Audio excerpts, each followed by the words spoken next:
Friends, नमस्कार मित्रांनो. नमस्कार म्हटलं तर गुड आफ्टरनून. दुपार झाली आहे, तर दुपारचे वाजले 1. तर काय म्हणताय, जेवण झाले असेल? हो, आत्ताच आमचं पण झालं. तर काही विशेष काही नाही बाबा. विशेष एवढंच आहे की आमच्या इथं गरम खूप होते, उन्हाळा खूप आहे. उन्हाळ्याने जीव घाबरा होते, खूप गुदमरलगत होते. तर चला, आमचे रोजचं काम चालले. हिमांशू आणि तनिष्का जेवण करताय. माझं झाले जेवण मित्रांनो, मी जेवली. हे बघा आमचे तनू आणि हिमांशू रेड माकडे दोघं जण इथे जेवायला बसले.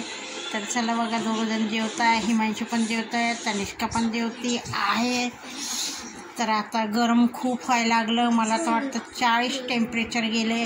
पुण्यातलं एवढं वातावरण नव्हतं मित्रांनो. हे वातावरण पहिल्यांदाच बघते मी. आत्ताच बाहेरून आली आहे. इतकं ऊन लागते. हिमांशू काहीतरी बोल ना. हिमांशू जेवतोय. हो, बोललो की काहीतरी नाही म्हणजे काहीतरी गोष्ट काहीतरी नाही म्हटली. तर तो सध्या जेवणात बिजी आहे.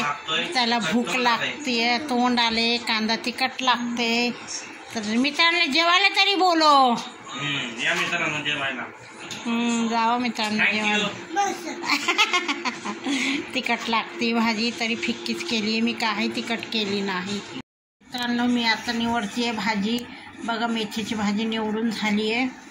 आता स्वयंपाकाला लागते. आता 3 वाजले.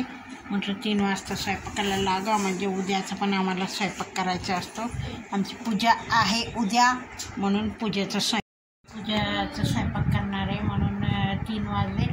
आता मी स्वयंपाकाला लागणार आहे मित्रांनो. तर तुम्ही पण करतात की नाही काय माहीत नाही, बहुतेक नसते तुमच्यामध्ये.